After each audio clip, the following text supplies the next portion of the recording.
어디 차보다 여기 맛이 차를 딱 만들어 놓으면 맛이 더 은은하고 그렇게 맛은 더 있어. 지리산과 섬진강이 만나는 곳에서 자란 지리산 녹차는 지리산을 담고 섬진강을 품은 최고의 차입니다.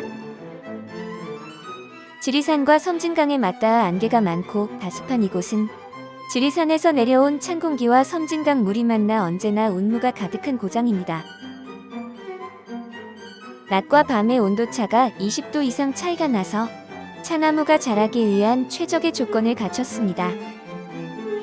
지리산의 비옥한 토양, 지리산과 섬진강이 만들어낸 큰 일교차는 부드럽고 진한 지리산 녹차 맛을 최고로 끌어올리고 있습니다. 차 생산 시기에 밤낮 온도차가 크고 토양은 약산성으로 수분이 충분하며 자갈이 많은 사력질 토양으로 차나무를 재배하는 데 최적의 환경을 갖추고 있습니다. 차도 크게 보면 식품의 범주에 들어가기 때문에 원재료인 찻잎이 굉장히 중요합니다. 그러면 그 찻잎이 어디서 자란 찻잎이냐, 어떤 환경에서 자란 찻잎이냐, 그게 굉장히 중요한데요.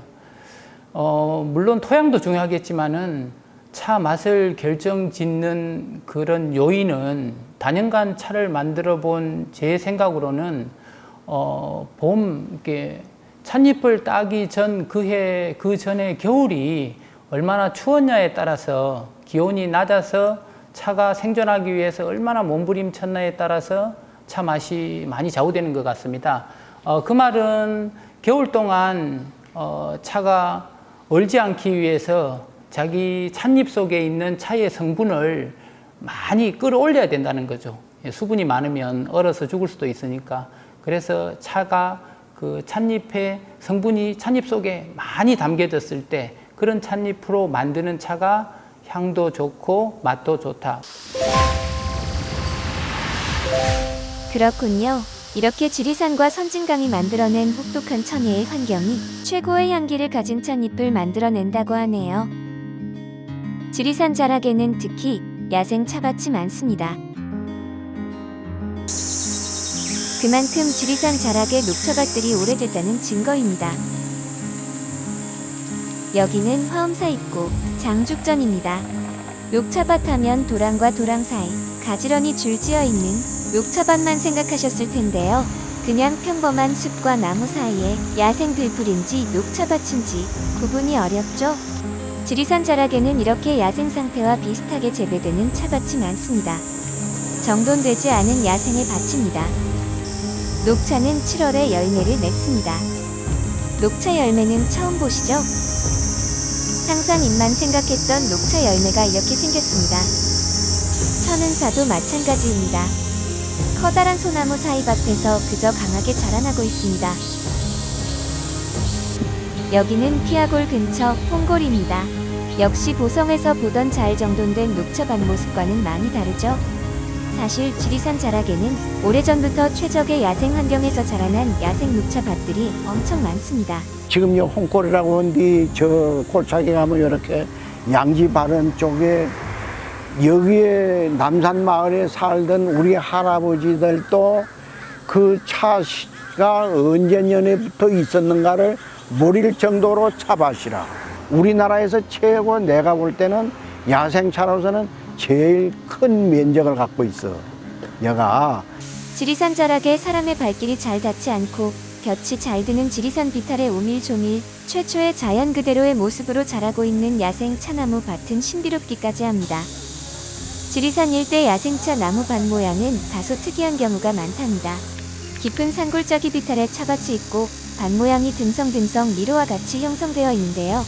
오래전 자연적으로 형성된 야생 차밭이다 보니 대나무, 밤나무, 매실나무 등과 같은 큰 나무와 바위와 함께 어우러져 자라기 시작했기 때문입니다. 참고로 녹차꽃도 정말 예쁜데요. 녹차꽃은 대략 10월 즈음에 이렇게 아름답게 피어난답니다. 10월에 야생 녹차밭에 오시면 그 아름다운 풍경의 지리산 자락을 더욱 찾게 된답니다. 지리산 녹차는 야생 녹차라 그런지 병충해 피해가 거의 없답니다. 그러다 보니 다른 지역에서 생산되는 녹차보다 성분, 맛과 품질 등 모든 면에서 우수해 2003년에는 국립농산물품질관리원에서 지정하는 지리적 표시제에 등록됐으며 2015년에는 국가중요농업 유산 제1호에 선정되기도 했습니다.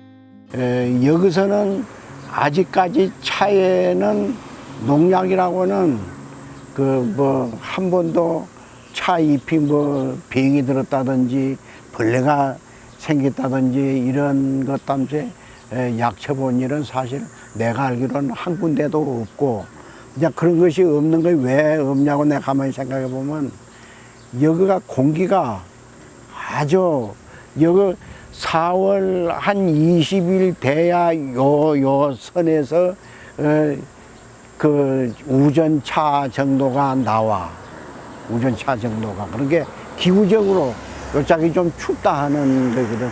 그래서 아까 찻잎이 조금 요리 좀 강하다. 좀 강하고. 그렇게 이제 그걸 차를 잘 만들어야 차 맛이 부드럽게 나오고, 잘 만드는 사람은 그래서 피아골 차로 만들어 놓은 차가 맛이 그래서 좋거든. 그걸 알아서 잘 만드는 사람들이.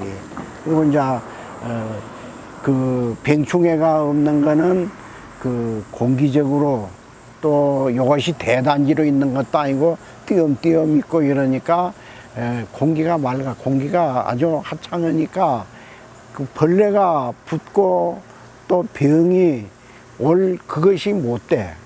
그러니까 전혀 참 깨끗한 차로 되는 지역이 요 지역이다.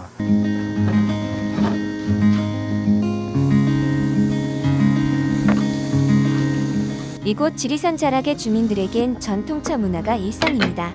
지리산이 보이는 차밭 옆에서 언제든지 차를 즐길 수 있도록 이런 예쁜 야외 찻집을 만들어 놨는데요. 숨겨져 있던 탁자를 펼치면 그곳이 바로 다원이 됩니다. 힘든 농사일을 하다가 잠시 쉴 때면 이렇게 금세 차를 마실 수 있게 만들어 놨는데요. 여기서 차 한 잔을 마시고 나면 힘든 노동의 피로가 사라지고 건강함과 맑은 정신이 뿜어 나오는 것 같습니다. 그만큼 우리 지역이 겨울이 춥다는 이야기고, 그 추운 겨울 동안 차의 성분이 충분히 찻잎에 이리 축적될 수 있는 여건이 된다. 그렇게 많이 축적되면 축적될수록 좋은 찻잎이 되고, 그 좋은 찻잎으로 제달을 하면 더 훌륭한 차를 만들 수 있다. 이렇게 생각을 합니다. 지리산 녹차는 오래전부터 내려오는 덕금 기술을 활용하여 고급 녹차를 생산하여 주로 보급형 녹차를 생산하는 다른 지역 녹차와는 다릅니다. 실제로 우전, 세작, 중작, 대작 등 고급 녹차의 생산량이 전체 생산량의 95%를 지리산 녹차가 차지합니다. 현대인들이 차를 드셔야 되는 이유 중에 이유가 상당히 많습니다. 최근에 저희 집에 오시는 손님분들 중에는 사실은 암 환자들이 많이 오십니다. 암 환자들이 차를 드시는 이유 중에 하나가 카테킨 속에 들어있는 EGCG라는 항암 성분을 주목해서 차를 드시는데요. 사실은 이렇게 정말 그 암 치료를 위해서 보조적 수단으로 차를 드시는 경우도 있지만, 일반적으로 차는 뭐 다이어트라든지 뭐 여러 가지 좋은 기능들이 있습니다. 최근에 이제 현대인에게 많이 생기는 혈관 질환, 혈관 질환은 혈관 속에 이제 기름이 많이 끼어서 생기는 그런 질환들인데요. 차가 지방을 분해하는데 다른 어느 식품보다도 탁월합니다. 그래서 차를 드시는 것이 혈관을 건강하게 하는 한 방법이 될 수 있겠다. 최근에 우리 지역에서 많이 만들고 있는 발효차 같은 경우에는 아주 속도 편하고 뭐 충분히 누구나 편하게 드실 수 있는 차라, 발효차를 드시면 아마 건강을 지키는 데 상당히 도움이 되지 않을까 그렇게 생각합니다. 지리산 녹차가 얼마나 좋은 자연 환경에서 자라고 왜 건강에 좋으면서 맛도 좋은지 이제 아셨죠? 자연이 만든 찻잎을 느리게 전통 방식 그대로 정성으로 만들어진 고급 수제 녹차, 지리산 녹차. 이제는 발효차로 생활 속에서 더욱 자주 즐길 수 있게 됐습니다. 지리산 녹차는 앞으로 더욱 여러분에게 다가갈 것입니다.